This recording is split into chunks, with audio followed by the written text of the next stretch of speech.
గారు రాష్ట్రం మీద రాష్ట్ర ప్రజల మీద ఎంత అభిమానాన్ని చూపెడుతున్నారో మేము చూసాం. మరి ఈ అభిమానం అసెంబ్లీలో ఏమైంది అధ్యక్ష? ముందు డిఎస్సీ అక్కడ చర్చించిన తర్వాత ఏదైనా చర్చించారు కదా, మరి అక్కడ ఏమైంది అంటే అక్కడ లేదా ఇక్కడ వచ్చిందా? మేము మొదటగా ఎజెండాలో పెట్టింది మేము, వ్యవసాయం మీద చర్చించాలని అడిగింది మేము. డిఎస్సీ మీద చర్చించిన వెంటనే వ్యవసాయం మీద చర్చించండి, ప్రజలు ఇబ్బంది పడుతున్నారు, వర్షపాతం లేక, ఎరువులు దొరక్క, గిట్టుబాటు ధరలు లేక ఇబ్బంది పడుతున్నారు, అల్లాడుతున్నారు. ఎప్పుడు ఇలాంటి పరిస్థితులు ఈ రాష్ట్రంలో లేవు అని చెప్పింది మేము. ఇటువంటి పరిస్థితుల్లో ప్రజలను ఆదుకోవాలని చెప్పాం. మరి అసెంబ్లీలో మరి ఎందుకు పెట్టారు అధ్యక్ష? ముందు డిఎస్సీ పెట్టండి. అక్కడ లేదా? అక్కడ ప్రజలు కాదా? అక్కడ చర్చించిన ప్రజలు కాదా? అక్కడ వచ్చి వెళ్ళిన రెండో పెడతారు, ఇక్కడ వచ్చి మాత్రం పెడతారు. అంటే ప్రజల మీద ఎంత శ్రద్ధ ఉందో. క్వశ్చన్ అవర్ అయిన తర్వాత బిఎస్సీ పిలుస్తాము, బిఎస్సీలో డిసైడ్ చేసి లేదు పిలిచారు. ఓపెన్ చేయండి అధ్యక్ష, అధ్యక్ష అధ్యక్ష అధ్యక్ష అధ్యక్ష ఓపెన్ చేయండి. ఇప్పుడు 4 రోజులు పెట్టే అసెంబ్లీని ఇంకో 2 రోజులు పొడిగించండి, పొడిగించండి, మాట్లాడుకుందాం. ఎంత ప్రజల మీద వాళ్ళకి అభిమానం ఉందో, ఎంత ప్రజల మీద మాకుందో అసెంబ్లీ కౌన్సిల్ తెలుసుకుందాం. ఇంకో 2 రోజులు పొడిగించండి. అది బిఎస్సీ 4 రోజులు ఎందుకు పెట్టాలి? అది ఇక్కడ కాదు కదా మనం డిసైడ్ చేసింది, బిఎస్సీలో మాట్లాడు.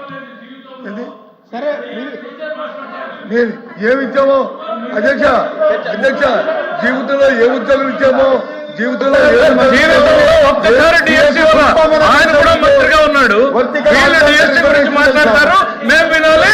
వాళ్ళందరూ గౌరవ సభ్యులు పైనకెళ్ళి డిఎస్సీ గురించి మాకు చెప్తారు, మేము వినాలి. అరే తెలుగుదేశం అంటేనే డిఎస్సీ 1 కాదు, 2 కాదు, 3 కాదు, 4 కాదు, 14 సార్లు డిఎస్సీ ఇచ్చింది తెలుగుదేశం పార్టీ. మీరేమిచ్చారు? ఒక్కటి కూడా ఇవ్వలేదు. మనుషులకు కాస్త ఆలోచన ఉండాలి అంతే. అరచుకోండి, అరవండి చాలు. మన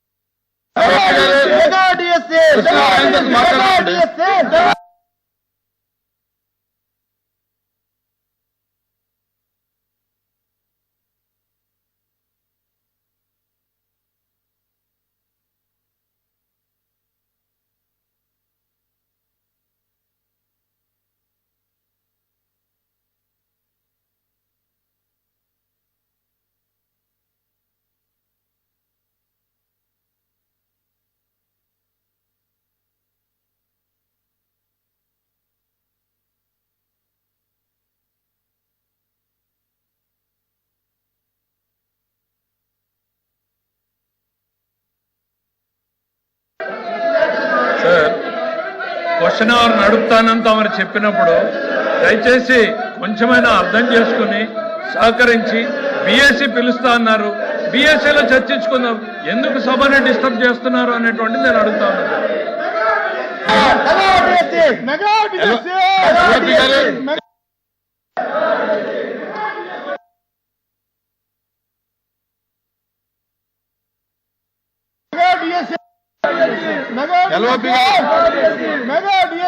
క్వశ్చన్ అవర్ అయిన తర్వాత